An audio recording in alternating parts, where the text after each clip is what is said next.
તો આ મામલે વધુ જાણકારી આપી રહ્યા છે સંવાદદાતા ગૌતમ ભેડા। ગૌતમ, જૂનાગઢમાં કાર્યવાહી થઈ રહી છે। આજે સાંજે રિમાન્ડ પૂર્ણ થાય ત્યારે ફરી એકવાર જૂનાગઢ કોર્ટમાં મૌલાનાને રજૂ કરાશે, પણ કચ્છ પોલીસ પણ લાઇનમાં જ ઊભી છે, એટલે હવે આ કાયદાકીય પ્રક્રિયામાં કેવી રીતે આગળ વધશે?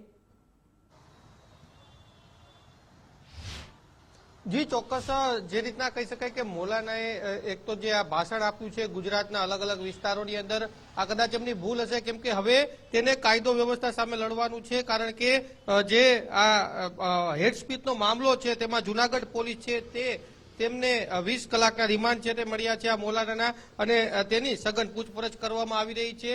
અલગ અલગ દિશાઓની અંદર અત્યારે જૂનાગઢ પોલીસ છે તે પૂછપરછ કરી રહી છે। ખાસ તો તેમનું જે એજ્યુકેશન અને વેલફેર ટ્રસ્ટ છે તેના ફંડિંગને લઈને પણ જે પોલીસ છે તે તપાસ કરવા માંગે છે। આ તમામ મુદ્દાઓ ગઈકાલે જ્યારે 10 દિવસના રિમાન્ડ મૂકવામાં આવ્યા હતા ત્યારે કોર્ટ સમક્ષ મૂકવામાં આવ્યા હતા પોલીસ દ્વારા, અને હવે જ્યારે આજે સાંજે 4 વાગ્યે મૌલાનાના રિમાન્ડ છે તે પૂર્ણ થઈ રહ્યા છે, ત્યારબાદ જો તેમના જામીન અરજી પણ થઈ શકે તેવી હાલ વાત છે, અને જો જામીન અરજી થશે, અહીંયાથી જામીન મળશે, તો તેને કદાચ એવું બની શકે કે સામખિયાળીની અંદર પણ તેમને વિરુદ્ધ એક ગુનો દાખલ થયો છે, એટલે સામખિયાળી પોલીસ એટલે કે કચ્છ પોલીસ છે તે કબજો લઈ શકે છે।